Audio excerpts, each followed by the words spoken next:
नमस्ते भारत, मैं हूं भूमिका मेहता, अपने देश की बेटी और अपने भाई की बहन सुशांत सिंह राजपूत की बहन। तो जैसे कि आप सबको मैंने बताया था कि ITA अवार्ड्स यानी कि जो संडे हुए हैं अवार्ड्स, उसमें एक मर्ज भी था। काफ़ी लोग आए थे बॉलीवुड इंडस्ट्री से, और बॉलीवुड के इन लोगों के बीच में करण जौहर, आलिया भट्ट, रणवीर सिंह और बहुत कोई ऐसे कलाकार थे जिनको बहुत याद आ रही थी अवार्ड सेरेमनीज की। क्यों ना याद आए, 2-2.5 साल से कोई अवार्ड्स जो नहीं हो रहे हैं। सुशांत सिंह राजपूत के साथ जो आपने अत्याचार किए, जो दुष्कर्म किए हैं, जिस बॉलीवुड ने उसको ये कहकर बाहर कर दिया कि वो एक आउटसाइडर है, आप एक्चुअली उसकी कामयाबी से जलन करते थे और इस जलन की वजह से आपने उनको ख़त्म कर दिया। तो जब से आपने ये दुष्कर्म किया है, आपका बैड लक आपको फॉलो करता है। और उस टाइम से क्या आपको याद है कि कोई भी अवार्ड सेरेमनी हुई है बॉलीवुड में? और आगे भी यही मैं चाहती हूँ कि ना हो, क्योंकि बॉलीवुड में है ही कितने लोग, माफिया के लोग हैं, माफिया से रिलेट करने वाले लोग हैं। वो खान, वो कपूर, वो भट्ट्स, वो सब जो बॉलीवुड को अपनी जागीर समझ के रखते हैं। बहरहाल आज मैं आप सबसे उन्हीं बॉलीवुड के कुछ कलाकारों की सूचना देने आई हूँ। अजय देवगन, जिसने ये कहा था कि अगर आप लोगों को इतना ही प्रॉब्लम लगता है गुटखा की ऐड पे, तो गुटखा बनाते क्यों हो। और हमने ये आपको बताया था कि अजय देवगन आज से नहीं, बहुत पहले से ये गुटखा खोरी और गुटखा बेचने वालों में से एक है।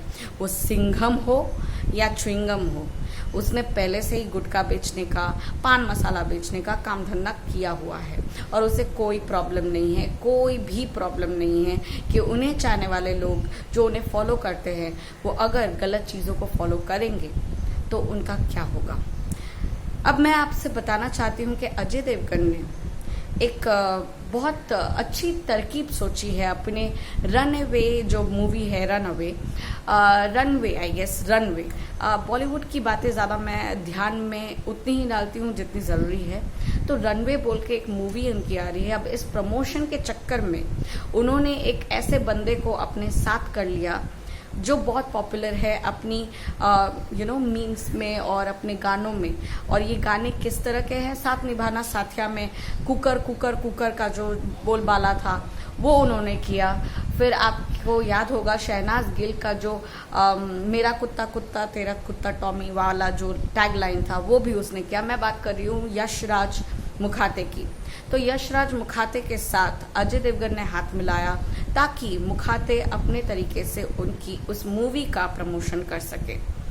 अब तरकीब तो अच्छी है, बट आप कितने नीचे गिर सकते हो वो आपने खुद बता दिया। अजय देवगन ने अपनी बेसुरी आवाज़ से 2-2 लाइन गाई है और उन दोनों लाइनों को गाने के बाद डेफिनेटली इनके ऊपर मीम्स तो बन सकते हैं। अब ये यशराज मुखाते करे या कोई भी करे, इतनी गंदी बेसुरी लाइन सुनाएंगे तो उसके ऊपर तो होना ही है बहुत हल्ला। और ये हल्ला कोई पॉजिटिव नहीं, नेगेटिव ही हो रहा है, क्योंकि अजय देवगन ऐसा बोलने वालों में से है जो कहते हैं कि हम जो भी करें उससे आपको क्या मतलब, हम आपको कुछ भी दिखाएं, आप अपनी बुद्धि का प्रयोग करिए और आप ये सोचिए कि क्या आपको करना चाहिए या नहीं करना चाहिए। तो उन्होंने क्लियरली बोल दिया है, ये उनकी रिस्पॉन्सिबिलिटी नहीं है कि वो कोई ऐड कर रहे हैं तो वो क्यों कर रहे हैं ये बताना वो ज़रूरी नहीं समझते हैं। वो सिर्फ पैसे कमाना समझते हैं। कहीं वो सिंघम बन जाते हैं, लेकिन वो ये भूल जाते हैं कि सिंघम को फॉलो करने वाले हम जनता उनको इतना प्यार करते थे कि उनकी वो गलत चीज़ों को भी देखने के लिए हम मुताबले हो जाते हैं। लेकिन अब हमारी आंखें खुल चुकी हैं, हम जानते हैं कि बॉलीवुड में नंगा नाच किस तरह से हो रहा है। आपको मैं ये भी बता दूं, ITA अवार्ड्स में कृष्णा यानी कि गोविंदा जी का जो भतीजा है, जो कपिल के शो में बहुत ही ज़्यादा पॉपुलर है, उस कृष्णा ने 2-3 बार जो ITA के मेन क्या बोल सकते हैं प्रोड्यूसर्स, जो फाउंडर्स हैं, यानी कि अनु और क्या नाम है उनका, Kshitij, I guess Kshitij, correct me if I am wrong. So उनके ऊपर बहुत सारे ताने मारे। इनफैक्ट ये भी कहा कि कभी हमें भी अपनी प्राइवेट पार्टीज में बुलाइए। ये जो ताने मारे हैं उन्होंने, ये जो कही है बातें उन्होंने, एक्चुअली ये होता है। प्राइवेट पार्टीज होती है, उन प्राइवेट पार्टीज में ड्रग पार्टीज भी होती होगी, बट मुंबई पुलिस, महाराष्ट्र की जनता, महाराष्ट्र की गवर्नमेंट जहाँ एक साथ मिल जाती है और वो जनता जो बॉलीवुड से बिलोंग करती है, तब गंदगी तो मचने ही वाली है। तो महाराष्ट्र की पुलिस हो या महाराष्ट्र की गवर्नमेंट हो, इन बड़े बड़े लोगों की पार्टी में जाते हैं और अनदेखा कर देते हैं जो नंगापन ये लोग दिखाते हैं, और साथ हो जाते हैं क्योंकि कुछ पैसों की वजह से इनकी जेबें गर्म हो जाती हैं। ऐसा ही है ये महाराष्ट्र। गाना तो सुना ही होगा, ये मुंबई शहर हादसों का शहर है, यहाँ जिंदगी हादसों का सफ़र है, समथिंग लाइक दैट। ये गाना एक्चुअली सही है। मुंबई आज गैंगस्टरों की दुनिया बन चुकी है। मुंबई में आज सिर्फ और सिर्फ ड्रग्स की, मर्डर की और बेतहाशा भ्रष्टाचारों की बातें हो रही है। भ्रष्टाचारों से याद आया मुझे नवाब मलिक।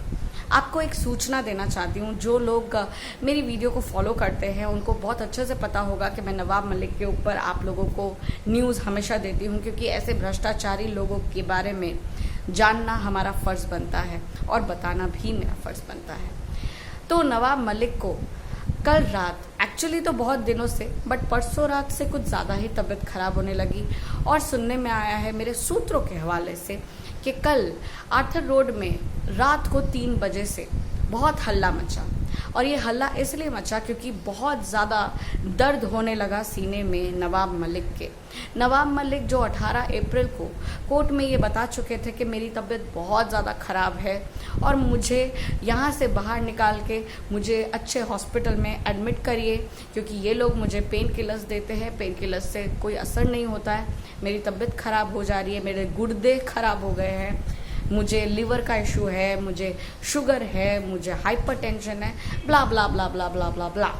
जिस पर कोर्ट में जज ने ये कहा कि कुछ तो नया सुनाइए नवाब जी, कुछ तो नया बताइए, ये आपकी स्टोरीज बहुत पुरानी हो चुकी है। लेकिन अब बुढ़ापे में बहुत कुछ होता है। मैं पूरी तरह से ये तो नहीं कहूँगी कि नवाब मलिक झूठ कह रहा है या अपने ऊपर अट्रैक्शन अटेंशन पहुंचाना चाहता है और ये चाहता है कि वो जेल से बाहर निकले, क्योंकि जेल के बाहर भी उसकी तबीयत इतनी अच्छी नहीं थी। सहानुभूति अलग बात है, लेकिन जब भ्रष्टाचारी आपका जो रियल फेस है याद आता है ना, तो आप पर दया नहीं आती है नवाब मलिक। तो अभी फ़िलहाल नवाब मलिक को कोर्ट पे जब 6 मई को पहुंचाया जाएगा, तब क्या होता है क्या नहीं वो तो हमें पता चलेगा ही। उनकी जेल की यात्रा और एक्सटेंड होगी ही, क्योंकि उनके ऊपर जितने भी आरोप लगे हैं, पीएमएलए कोर्ट ने, सुप्रीम कोर्ट ने और लोअर कोर्ट्स ने भी ये कह दिया है कि सारे आरोप सही है। लेकिन जारी है उनकी याचिका देने का सिस्टम, बार बार याचिकाएं जारी है, वो चाहे लोअर कोर्ट में हो या सुप्रीम कोर्ट में हो, बट याचिकाएं रिजेक्ट होती है। अब उनकी जो नॉर्मल याचिकाएं हैं वो नहीं चलेगी। पीएमएलए कोर्ट और सुप्रीम कोर्ट ने ये कहा है कि वापस से उनके वकील को एक नई याचिका पेश करनी होगी लोअर कोर्ट में, यानी कि निचली कोर्ट में वापस से याचिका डालनी होगी। बट ये फिजूल की बातें हैं, क्योंकि जो होना है वो तो अब हो ही रहा है, जस्टिस हो रहा है। आप गलत करोगे तो आपको यहीं पर उसकी सज़ा मिलने वाली है। अब रिइंकार्नेशन का ज़माना चला गया है, यहीं पर बैठ के आपको इसी जन्म में सारी की सारी जो आपने गलतियां की हैं उसका भोगदान करना पड़ेगा। बहरहाल अभी उनकी तबीयत बहुत ख़राब है, उनको थोड़ा सा पेन किलर मिला है, उनको डॉक्टर्स की अटेंशन मिली है, जिसकी वजह से उनको नींद तो आ गई थी, लेकिन उनकी प्रॉब्लम्स अभी भी वैसी की वैसी है। किडनी की इश्यूज़ की वजह से उनके पैर फूल रहे हैं, उनको हाइपरटेंशन हो रहा है, बहुत सारी प्रॉब्लम्स हो रही है। लेकिन अगर आपको याद हो तो 4 शर्तें उनकी मंजूर की गई थी, जिसमें गद्दा, बिस्तर, कुर्सी, घर का खाना, घर की मेडिसिन्स उनको दी गई थी। मेडिसिन्स पूरी तरह से तो नहीं, क्योंकि कोर्ट ने ये कहा था कि हम सारी रिपोर्ट्स देखना चाहते हैं और ये देखना चाहते हैं कि जेल के जो मेडिसिन्स आपको मिल रही है वो आपके लिए अप्रोप्रिएट है या नहीं। तो बहरहाल उसकी तो पूरी रिपोर्ट आई नहीं है, तो जब तक उसकी पूरी रिपोर्ट आएगी नहीं तो कोर्ट से आपको मेडिसिन अभी भी जारी है, घर से आपको मेडिसिन्स नहीं मिलेगी। तो आप अगर इतने ही सच्चे हो तो आपके डॉक्टर्स प्रॉपर रिपोर्ट्स क्यों नहीं दे पा रहे हैं वकीलों को या जज को, तो वो आप कराइए। उसके बाद देखते हैं कि आपके साथ क्या होगा। फ़िलहाल तो आप अभी अपने गद्दे में, अपने बिस्तर पे जो आपको मिले हैं उसमें रेस्ट करिए। बुढ़ा गए हैं, अब कम से कम मनी लॉन्ड्रिंग वाले काम छोड़ दीजिए। शरद पवार ने भी आपका साथ छोड़ दिया है। जो शरद पवार ये कहता था कि कुछ भी हो जाए इसे मंत्री पद से इस्तीफा देने को नहीं कहेंगे, लेकिन अब वो विचार कर रहे हैं कि क्या इस मंत्री को मंत्री रखना अच्छा होगा या फिर इनको इस्तीफा देना होगा। देखते हैं आगे क्या होगा। अभी तक तो इतनी खबर है कि नवाब मलिक के लिए नई डेट आ चुकी है 6 मई को पीएमएलए रिपोर्ट्स के दौरान में पीएमएलए रिपोर्ट्स ने क्या कहा, पीएमएलए कोर्ट में क्या हुआ, वो आप तक ज़रूर पहुंचाऊंगी मैं। तब तक के लिए मेरे साथ जुड़े रहिए। नई अपडेट्स के लिए मुझसे गुफ्तगू करिए, अपने क्वेश्चंस डालिए, बट सही क्वेश्चंस डालिए और सही बातें लिखिए। कमेंट्स आपको मिलते हैं लिखने के लिए तो कुछ भी मत लिखिए, इट शुड मेक सेंस। और जैसे कि मैं हमेशा कहती हूँ, we want justice and we will get justice. And हर एक नाइंसाफ़ी के ऊपर जीत मेरे सुशांत को जाती है। तो उस सुशांत के लिए नाइंसाफ़ी का पर्दा हटाकर इंसाफ का तराजू सही तरह से उठे, ये हमारी मनोकामना भी है, ये कोशिश भी है। और अगर हम जनता चाहे तो सोशल मीडिया के थ्रू अजय देवगन हो या अक्षय कुमार हो या कोई भी हो, उसे हिला सकते हैं। तो इतना भी ज़रूर कर सकते हैं कि जस्टिस को वापस दुनिया में ला सकते हैं। मैं आप तक और एक चीज़ बताना चाहती हूँ कि आप अगर भूल गए हैं सुशांत सिंह राजपूत के साथ क्या हुआ था, तो मैं पूरी कोशिश कर रही हूँ, मैं चाहती हूँ कि आप वापस से याद करें एक एक लम्हा, एक एक जो बातें हैं, क्या हुआ था जून 13 को और जून 14 को, ताकि जून 14 जो हमारे बीच सुशांत सिंह राजपूत 2 साल से नहीं है, क्या हुआ था ये हमें नहीं भूलना है। हम याद रखें ताकि हमारी फुहार, जनता का रोर यानी कि जनता की दहाड़ के माध्यम से इन भ्रष्टाचारी पुलिस, भ्रष्टाचारी गवर्नमेंट, स्पेशली हमारा वो कुत्ता जिसका नाम है, समझ गए ना, मैं तो भी नाम लेती हूँ क्योंकि मुझे शर्म नहीं आती और ना ही मुझे किसी से डर लगता है।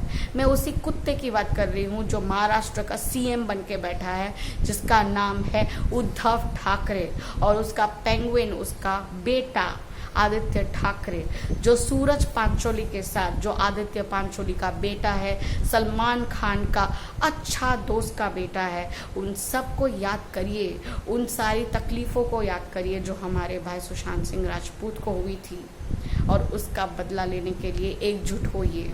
सिर्फ रास्ते में मिचल करना, रास्ते में दहाड़ मारते मारते जाना, न्याय न्याय न्याय, इससे कुछ नहीं होना, क्योंकि ये सारे भ्रष्टाचारी हमें रोक देंगे। Social media is a powerful, very very powerful track, जहाँ पर हम अपनी आवाज़ को बुलंद कर सकते हैं और माफ़ी मंगवा सकते हैं, तो जस्टिस भी दिलवा सकते हैं। एंड जैसे कि हमेशा कहती हूँ कि जहाँ पर निर्भया केस को 7.5 साल के बाद जस्टिस मिला था, तो मेरे भाई को भी जस्टिस मिलेगा। ये उम्मीद मेरे अंदर जागी हुई है और कभी मरेगी नहीं, और मैं जस्टिस देख कर ही जाऊँगी। आपका क्या कहना है कमेंट पे लिखिए। सब्सक्राइब करिए, अपनी वीडियोस भी आप मुझे टैग कर सकते हैं, और मेरी वीडियोस को अपने 5 जनों में शेयर ज़रूर करिए ताकि मेरी वीडियोस नहीं, मेरी सोच वायरल हो। बाकी आपकी मर्जी। जय हिंद।